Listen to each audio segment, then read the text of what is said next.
Researchers have been studying the factors that influence us to say yes to the requests of others for over 60 years, and there can be no doubt that there's a science to how we are persuaded, and a lot of this science is surprising. When making a decision, it would be nice to think that people consider all the available information in order to guide their thinking, but the reality is very often different. In the increasingly overloaded lives we lead, more than ever, we need shortcuts or rules of thumb to guide our decision-making. My own research has identified just 6 of these shortcuts as universals that guide human behavior. They are reciprocity, scarcity, authority, consistency, liking, and consensus.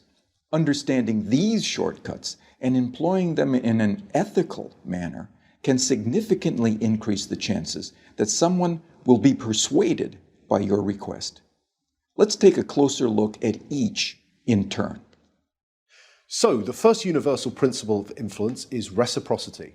Simply put, people are obliged to give back to others the form of behavior, gift, or service that they have received first.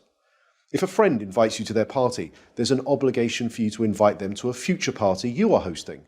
If a colleague does you a favor, then you owe that colleague a favor. And in the context of a social obligation, people are more likely to say yes to those that they owe. One of the best demonstrations of the principle of reciprocation comes from a series of studies conducted in restaurants. So the last time you visit a restaurant, there's a good chance that the waiter or waitress will have given you a gift, probably at about the same time that they bring your bill.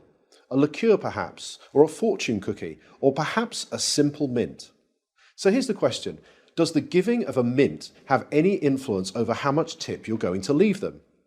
Most people will say no, but that mint can make a surprising difference. In the study, giving diners a single mint at the end of their meal typically increased tips by around 3%. Interestingly, if the gift is doubled and 2 mints are provided, tips don't double. They quadruple, a 14% increase in tips.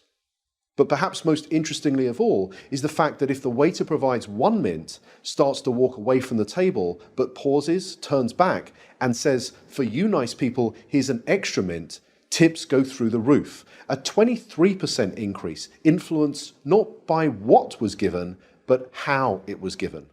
So the key to using the principle of reciprocation is to be the first to give and to ensure that what you give is personalized and unexpected. The second universal principle of persuasion is scarcity. Simply put, people want more of those things they can have less of. When British Airways announced in 2003 that they would no longer be operating the twice-daily London-New York Concorde flight because it had become uneconomical to run, sales the very next day took off. Notice that nothing had changed about the Concorde itself. It certainly didn't fly any faster, the service didn't suddenly get better, and the airfare didn't drop. It had simply become a scarce resource, and as a result, people wanted it more.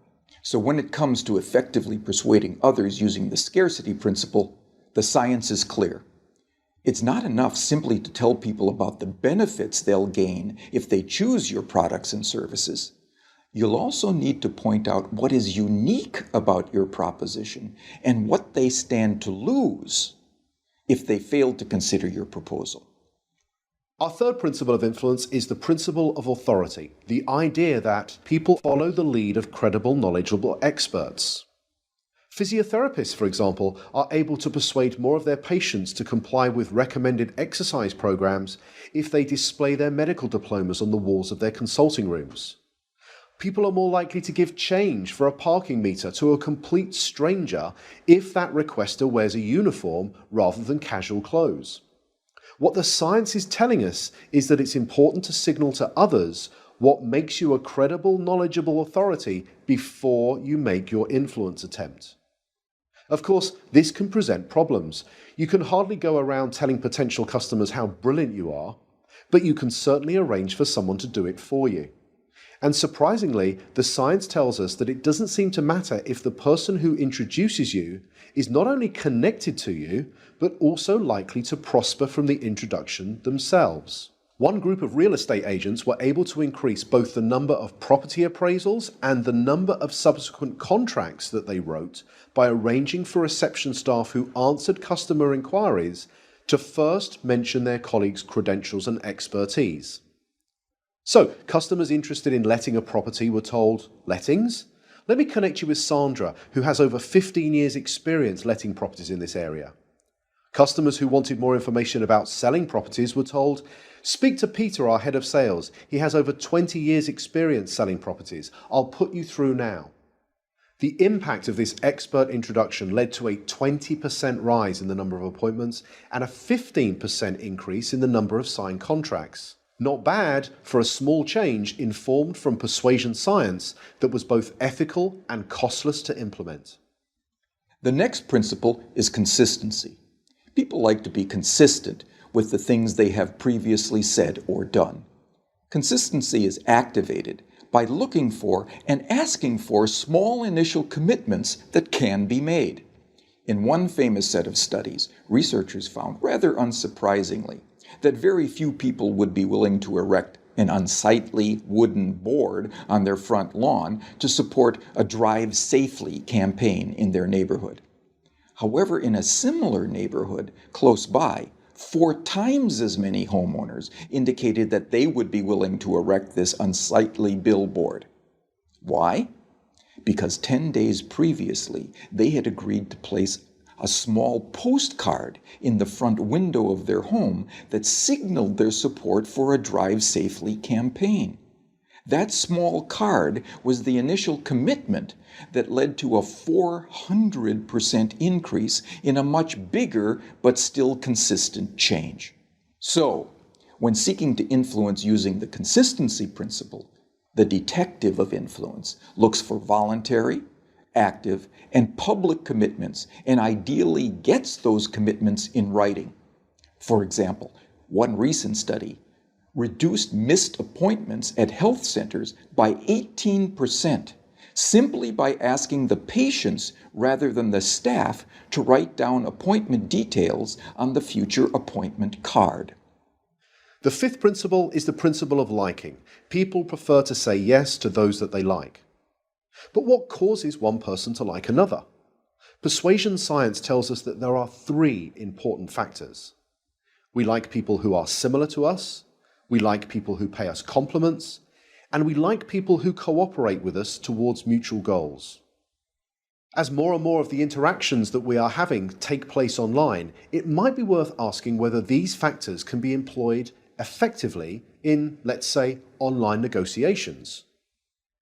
In a series of negotiation studies carried out between MBA students at 2 well-known business schools, some groups were told, "Time is money, get straight down to business."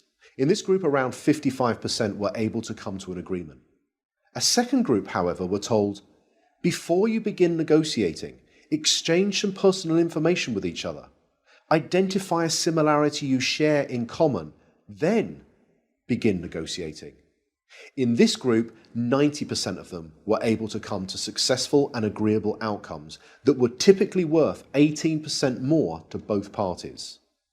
So to harness this powerful principle of liking, be sure to look for areas of similarity that you share with others and genuine compliments you could give before you get down to business. The final principle is consensus. Especially when they are uncertain, people will look to the actions and behaviors of others to determine their own.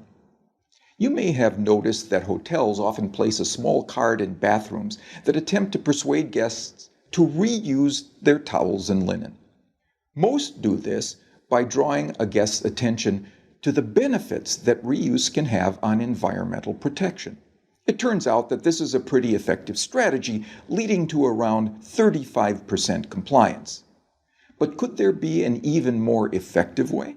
Well, it turns out that about 75% of people who check into a hotel for 4 nights or longer will reuse their towels at some point during their stay.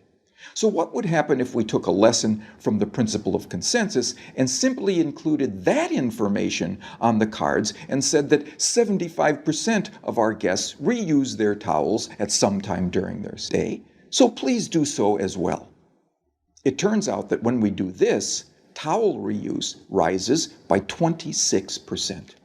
Now imagine the next time you stay in a hotel, you saw one of these signs. You picked it up and you read the following message.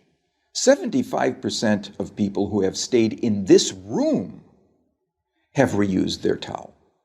What would you think? Well, here's what you might think. I hope they're not the same towels. And like most people, you probably think that this sign will have no influence on your behavior whatsoever. But it turns out that changing just a few words on a sign to honestly point out what comparable previous guests have done was the single most effective message, leading to a 33% increase in reuse.